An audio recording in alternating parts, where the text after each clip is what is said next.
అవపా నుంచి విచ్చేసినటువంటి పెద్దలందరికీ మరియు ఏసీపీఎస్ సభ్యులందరికీ ఈ పత్రికా సమావేశానికి విచ్చేసిన వారందరికీ మనస్ఫూర్తిగా ధన్యవాదాలు. ఆర్యవైశ్య చైతన్య పోరాట సమితి 2011 అక్టోబర్ 2 గాంధీ జయంతి రోజు స్టార్ట్ అయిన తర్వాత ఆర్థికంగా, విద్యాపరంగా, రాజకీయంగా ఈ 3 అంశాల మీద అనేకమైనటువంటి కార్యక్రమాలు చేసుకుంటూ ధర్నాలు, రాస్తారోకలు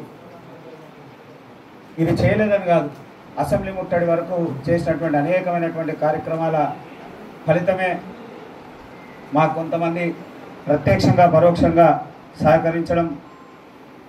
గతంలో కాచం సత్యనారాయణ గారి వైశ్య వికాస వేదిక ఫౌండర్ అయినటువంటి కాచం సత్యనారాయణ గారి అధ్యక్షతన జరిగినటువంటి వైశ్య గర్జన ఎంతగానో ప్రభావితం చేసి ప్రభుత్వంలో ఒక చలనం తీసుకొని వచ్చి దాని తర్వాతనే ఆర్యవైశ్య కార్పొరేషన్ ప్రభుత్వం ప్రకటించడం అది చాలా హర్షణీయం, సంతోషకరమైనటువంటి కార్యక్రమం. అందులో ప్రత్యక్షంగా పాల్గొనడం మేము కూడా మా అదృష్టంగా అనుకుంటా ఉన్నాం. లక్షలాది రూపాయలు, కోట్లన్నా తక్కువనే అనుకుంటా, లక్షలాది రూపాయలు ఖర్చు పెట్టి చేసేటువంటి కార్యక్రమంలో తనకంటూ ఒక బాధ్యతగా తీసుకొని ముందొచ్చి నిలబడ్డటువంటి వ్యక్తులు చాలా అరుదు. అందులో కాచం సత్యనారాయణ గారు. ఇక వారి స్ఫూర్తి లేదా వారి ప్రయాణం అవపా పెద్దలు మల్లిపల్లి శంకర్ గారు వారు అన్నీ చెప్పడం జరిగింది. కుటుంబ నేపథ్యం, వారు ఎట్లా అయ్యింది, ఎన్ని త్యాగాలు అనేటువంటి అంశం వారంతా కూడా తెలియజేశారు. కాబట్టి నేను అక్కడ పోకుండా స్ట్రైట్ వే పాయింట్ వరకే రావాలని అనుకుంటా ఉన్నాను. ఆర్యవైశ్య చైతన్య పోరాట సమితి ఆర్థికంగా, విద్యాపరంగా, రాజకీయంగా ఈ 3 అంశాల మీదనే మేము సుమారు 14 సంవత్సరాల నుంచి కార్యక్రమాలు చేస్తూ ఉన్నాం. అనేక అవమానాలు, అసలు ఊహించని విషయం ఏంటంటే ప్రతి క్షణం ఒక అవమానం, అన్నీ ఫేస్ చేసుకుంటూ కూడా నిలబడ్డాం. ఒకటే ఒక కారణం, ఏదో ఒక రోజు సరైనటువంటి అవకాశం రాకపోదా, ఉండకపోదా అనేటువంటి ప్రయత్నం. ఏదేమైనా మా లక్ష్యంలో ఆర్థికంగా ఒక బలం ఏంటంటే కార్పొరేషన్ ప్రకటించడం. సరే, ప్రభుత్వం నిధులు ఇచ్చిందా ఇయ్యలేదా అనేటువంటి విషయంలో మళ్ళా తర్జన భర్జనలో దాని మీద ఖచ్చితంగా పూర్తి స్థాయి ప్రయాణం చేస్తాం. ఆర్థికంగా ఎంతో కొంత ప్రభుత్వం ఆదుకుంటున్న ధైర్యం అక్కడ కార్పొరేషన్ ఇయ్యగానే వచ్చింది. ఇక రెండోది విద్యాపరమైనటువంటి అంశం. ఇది డబ్బుతో కూడుకున్నటువంటి విషయాలు. అనేక సంస్థలు, చాలామంది నన్ను గతంలో కూడా అన్నారు, ఇన్ని సంస్థలు ఉన్నాయి కదా మళ్ళీ ఇంకొకటి పోరాట సమితి ఎందుకంటే, ఏ సంస్థ చేసినటువంటి కార్యక్రమాలు మేము ఎక్కడ చేయలేదు. ఉగాది పండుగ కానీ, వన భోజనాలు కానీ, లేదా సామూహికంగా చేసేటువంటి కార్యక్రమాలు ఎక్కడ చేయలేదు. ఏదైతే సమస్య వస్తప్పుడు సమస్యకి యుద్ధం చేసేయాలనేటువంటి వాతావరణం, సమస్య మీద మనం ఖచ్చితంగా గలమెత్తాలి, ప్రశ్నించేటువంటి వాదన ఉండాలనేటువంటి తపనతోనే పనిచేస్తూ ఉన్నాం. అందులో భాగంగానే రాజకీయంగా ముందుకు రావాలనేటువంటి మా 3వ లక్ష్యంలోనే రాజకీయంగా. ఈ రాజకీయంగా అనే వరకు అనేకమైనటువంటి ఆలోచనలు, ఆయా రాజకీయ పార్టీలు, ఆ పార్టీలలో వారికి ఉన్నటువంటి ప్రాతినిధ్యం. గతంలో 2018లో ఈ రాజకీయంలో నేనేదో మార్పు చేసేస్తా, రాత్రి ఏదో అయిపోతుందని నేను కూడా ఆలోచించిన తర్వాత నా చిన్నగా లేదు ఉరుకులాట, ఒక సొంత రాజకీయ పార్టీ పెట్టాలి, లేదా నేనే ఈ రాష్ట్రానికి ముఖ్యమంత్రి అయిపోతా అనేటువంటి కదలికతో భయంకరమైనటువంటి ప్రయత్నాలు చేసిన. తర్వాత అర్థమైంది అది కాదు, గ్రామ స్థాయిలో చాలా లోతుగా పనిచేయాల్సినటువంటి అవసరం ఉందని. అప్పట్లో 2018లో ఒక కుల సంఘము ఇప్పటి వరకు నాకు తెలిసి 70 సంవత్సరాల చరిత్రలో ఒక కుల సంఘము 33 మందిని వైశ్యస్ని ఎవరిని ఎమ్మెల్యేలుగా నిలబెట్టలేదు. మేము నిలబడితే గెలుస్తారని ఏం కాదు. సాధారణమైనటువంటి కిరాణా షాప్ అమ్మాయిని నిలబెట్టినాం, ఒక ఆటో డ్రైవర్ని నిలబెట్టినాం. కారణం ఏంటంటే రాజకీయాల్లో కదలిక రావాలని. మేము కూడా అంటే ఏ సామాజిక వర్గం బాగుపడాలన్నా చివరి లక్ష్యం రాజ్యాధికారం వారి వైపు ఉంటే ఖచ్చితంగా ఆ సామాజిక వర్గం బలపడుతుంది అనేటువంటి నమ్ముతున్నటువంటి వ్యక్తిగా ఆ ప్రయత్నంలో నేను చాలా వరకు చూసిన. దాని తర్వాత అనిపించింది అది కాదు, ఆయా పార్టీలు మనమే ఒక సొంతంగా పార్టీ పెట్టి నిర్ణయించడం అనేది అది అంత చిన్న విషయం కాదు. మహామేధావులకే సాధ్యంగా అనేటువంటి విషయం.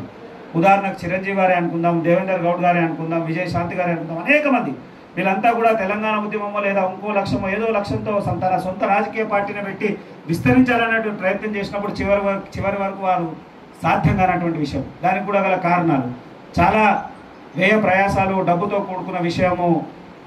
సంవత్సరాలు తడబడి పనిచేయాల్సినటువంటి అవసరం ఉంటుంది.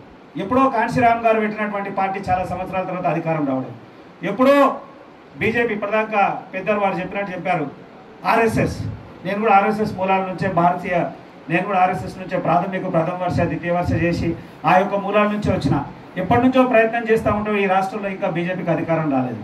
అంటే దేశవ్యాప్తంగా ఉండేటువంటి ప్రయత్నం. అలాంటిది ఒక సాధారణమైనటువంటి ప్రాంతం నుంచి మనము ఈ రాష్ట్రంలో అప్పుడు ఉమ్మడి ఆంధ్రప్రదేశ్ ఉన్నప్పుడు మేము పెట్టినటువంటి సంస్థ కాబట్టి అది అంత ఈజీ టాస్క్ అయ్యేటువంటి విషయం కాదు అన్నప్పుడు పూర్తి స్థాయి ఆలోచించినప్పుడు రాజకీయంగా ఎదగాలంటే ఆయా రాజకీయ పార్టీలో ఉన్నటువంటి వ్యక్తులనే మనం చైతన్యపరచడం, ఆ దిశగా ఆలోచించినప్పుడే పెద్దలు కాచం సత్యనారాయణ గారు కలవడం, వారితో చాలా దగ్గర పరిచయాలు ఉండడం, వారితో అనేక సందర్భాలు కలిసినప్పుడు వారు ఒక మాట అన్నారు, ఏదేమైనా కానీ ప్రేమ ఖచ్చితంగా నిలబడతా. అన్ని రాజకీయ పార్టీలు వారు స్వతహాగా ఉద్యమ నాయకులు బీఆర్ఎస్ పార్టీ నుంచి ఉన్నారు.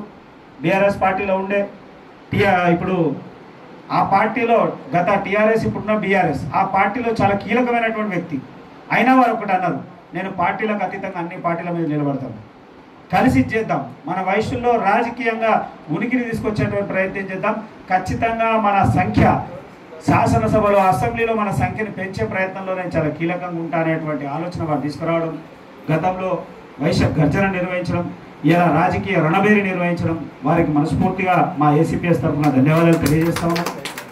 చాలా విషయాలు ఉన్నాయి, బాధలు ఉన్నాయి, సమస్యలు ఉన్నాయి, కానీ ఇప్పుడు ఇది సందర్భం కాదు. అది ఒకటైతే చెప్తా ఉన్నాం, రేపు జరగబోయేటువంటి సమావేశానికి సంపూర్ణమైనటువంటి మద్దతు ఇవ్వడానికి మేము సిద్ధంగా ఉన్నాం, దానిలో ఏమాత్రం సందేహం లేదు. అయితే ఒకటి ఆలోచన, ఏదేమైనా కానీ అన్ని సంస్థల్ని కలిపే ప్రయత్నం మేము ఎంత చేసినా ఎంతో కొంత ఎక్కడనో ఒక దగ్గర వస్తూ ఉన్నాం. అయితే ఒక్కటే ఎవరైనా ఉన్నా నిజంగా చెప్తా ఉన్నా, ఏదైనా సందర్భం వచ్చినప్పుడు రాగదు, మన పర్సనల్గా ఎన్నైనా ఉన్నా తీసి పక్కన పెట్టండి, మన పర్సనల్ 100 ఉండండి, అన్ని తీసి పక్కన పెట్టండి. అవకాశం వచ్చినప్పుడు ఒక వేదిక మీద అందరం ఒక్కటిగా ఉండేటువంటి ప్రయత్నం చేయాలి. ఇలా బీసీల ఐక్యత చూస్తే నేనే ఆశ్చర్యపోయినా. చరిత్రలో బీసీలు ఒకటైతారని నేను ఎప్పుడు అనుకోలేదు, కానీ ఇలా ఆ బీసీల ఐక్యత చూసి ఆశ్చర్యపోయేటువంటి పరిస్థితులు వచ్చినాయి. అన్ని రాజకీయ పార్టీలు, కాంగ్రెస్లో కానీ, బీజేపీలో కానీ, టీఆర్ఎస్లో కానీ, లేదా సిపిఎం, సిపిఐ, ఏ పార్టీ అయినా సరే బీసీలు అనే వరకు వాళ్ళంతా ఏకమవుతా ఉన్నారు. ఆర్థికంగా మనం ఎంత బలంగా ఉన్న మన సామాజిక వర్గం, కానీ రాజకీయంగా వచ్చే వరకు చాలా శూన్యమైనటువంటి పరిస్థితులు ఉన్నాయి. మనకు ఒక దిక్సూచి, ఒక బలమైనటువంటి వ్యక్తి, బలమైనటువంటి శక్తి అవసరం. అలాంటి వేదికలై ఇప్పుడు మనం నిర్వహిస్తున్నటువంటి రాజకీయ రణవేదిక, ఇలాంటి వేదికని ప్రత్యేకంగా వారు నిర్వహిస్తున్నందుకు మా ఏసీపీఎస్ తరఫున పూర్తి స్థాయిలో మేము మద్దతు ఇస్తాం, దాంట్లో ఏమాత్రం సందేహం లేదు. ఒకటే లక్ష్యం కానీ ఏదేమైనా కానీ 150 డివిజన్లు 1000 కోటి మంది జనాభా ఉన్నటువంటి హైదరాబాద్ బాగా 150 డివిజన్లు ఉన్నాయి. అవి విస్తరిస్తే ఇంకెన్నైతాయో ఒకటి మాత్రం క్లియర్గా, దయచేసి మీరు అన్ని రాజకీయ పార్టీల్లో కనీస ప్రాతినిధ్యం, కనీసం ఒక 10 మంది ఎంపీలు కార్పొరేటర్లు ఇచ్చిన, 10 మంది కార్పొరేటర్లకు ఇచ్చిన, ఒక్కొక్క పార్టీ నుంచి 10 మంది ఇచ్చిన, 3 పార్టీలు అంటే 30 మంది, కనీసం 10-12 మంది అవుతారు. ఇవాళ ఒకే ఒక కార్పొరేటర్ ఉన్నాడు. గతంలో కూడా ఒకే ఒక కార్పొరేటర్, ఇప్పుడు కూడా ఒకే ఒక కార్పొరేటర్. ఈ గతంలో అయితే విచిత్రమైన కార్పొరేటర్, దాని మీద పూర్తిగా మనం ప్రస్తావించడం కూడా బాగుండదు. ఒకే ఒక కార్పొరేటర్, ఒకే ఒక ఎమ్మెల్యే. ఇంత పెద్ద రాష్ట్రం, 119 మంది ఎమ్మెల్యేలు ఒకరే ఒకరు ఉన్నటువంటి పరిస్థితి. ఇక కార్పొరేషన్లో అది డబ్బుతో కూడుకున్నటువంటి విషయం. ఎవరికి ఎక్కువ డబ్బు ఉంటే వాళ్ళకు ఇచ్చేటువంటి పరిస్థితులు. అది డబ్బు ఇచ్చి కొనుక్కునేటువంటి మేనేజ్మెంట్ పోస్టులు ఇవన్నీ.